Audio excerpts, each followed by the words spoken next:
Senator, you introduced a bill promoting coal to liquid fuels, and then you said you'd only support them if they emitted fewer greenhouse gases than gasoline.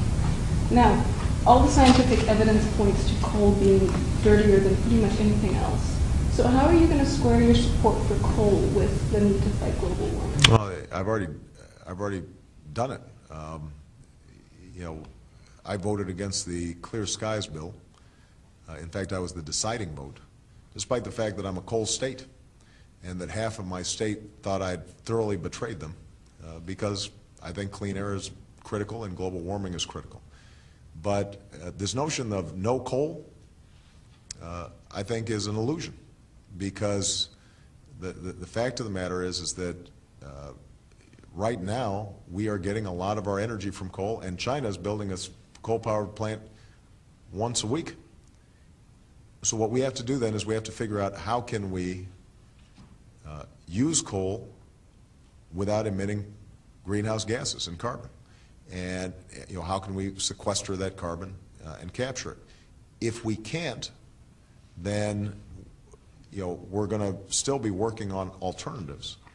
But alternatives including coal, or let me sort of describe my overall policy. I mean, what I've said is that we would put a cap and trade system in place that is as aggressive, if not more aggressive, than anybody else's out there. I was the first to call for 100% auction on the cap and trade system, which means that every unit of carbon or greenhouse gases was emitted would be charged to the polluter.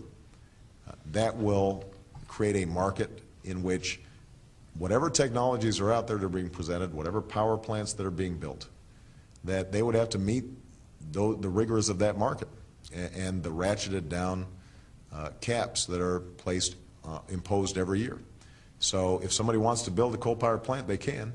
It's just that it will bankrupt them because they're going to be charged a huge sum for all that greenhouse gas that's being emitted. That will also generate billions of dollars that we can invest in solar, wind, biodiesel, and other alternative energy approaches. The only thing that I've said with respect to coal, I haven't been some coal booster. What I have said is that for us to take coal off the table as an ideological matter, as opposed to saying if technology allows us to use coal in a clean way, we should pursue it. You know, that I think is the right approach. The same is with respect to nuclear.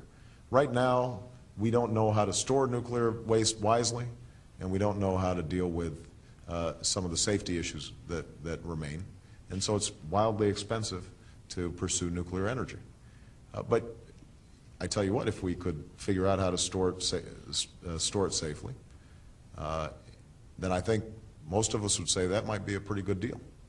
The point is, if we set rigorous standards for the allowable emissions, then we can allow the market to determine, and technology and entrepreneurs to pursue what's the best approach to take, as opposed to us saying at the outset, here are the winners that we're picking, and maybe we pick wrong and maybe we pick right.